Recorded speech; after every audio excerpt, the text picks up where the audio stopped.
Never judge a book by its cover. This is the best thing you'll see today. The Barber by Jack Cunningham.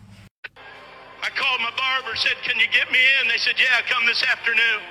I went to the barber shop, so happy and pleased I was going to get a good haircut from a barber I trust. And when it came time for my appointment, the receptionist come out and said, Mr. Cunningham, I'm sorry, but your barber had to leave on an emergency. He's not here today, but Julie can cut your hair if you want her to. And I thought, well, I'm here.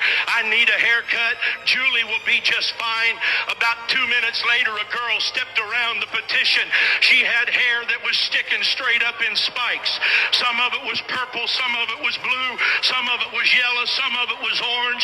That girl must have had 100 piercings in her face, all around her ears, her lips, her nose. I mean, in the sides of her eyes, she was all pierced up. And under the piercing was all kind of painting. She had on polka dot pants and a plaid shirt. She had on 2 different color socks, and her shoes didn't match.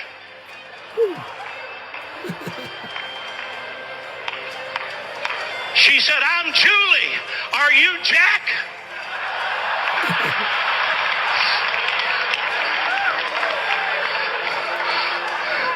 If it wasn't for wanting to please God, I'd have said, no, ma'am. Jack said, tell you he had to leave.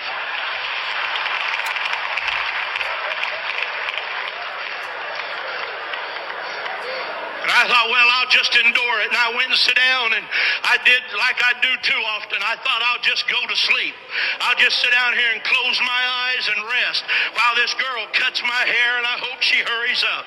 There couldn't be anything in the world her and I would have in common. There couldn't be anything on earth she and I'd want to talk about. She wouldn't want to hear anything I got to say.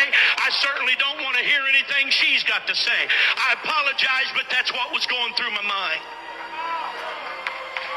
While she's cutting my hair, she said, where do you work?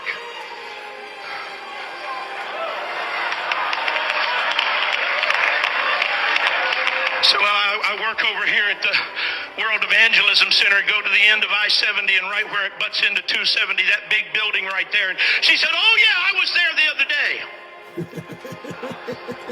I said, you were at World Evangelism Center the other day? Yes. She said, yeah, you have a bookstore in there, don't you? I said, yes, ma'am. She said, my mama is a cocaine addict.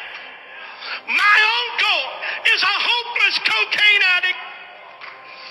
She said, somebody gave my mama one of those videos on Left Behind, and she said, we all sat down in the living room and watched it. And she said, I don't know nothing about God, and I don't know nothing about the church, and I don't know nothing about the Bible. But she said, when I was finished watching it, I knew I didn't want to go to hell. Amen.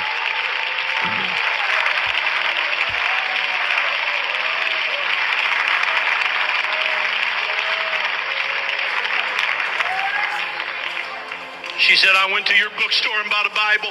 She said, I don't know how else to find out anything about God. She said, I just bought a Bible and I'm going to start reading it through. She said, I've had it 2 days now. I've already read. And she named some books that she had been reading from. But she said, I really don't understand anything about it. And when I looked in the mirror, tears are streaming down her face. The other people that are cutting hair have quit cutting hair.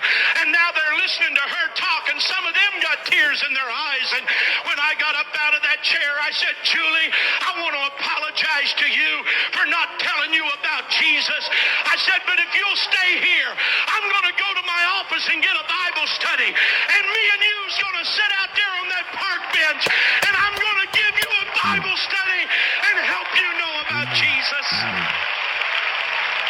If you enjoyed that, send that to a friend. Never judge a book by its cover. The Haircut.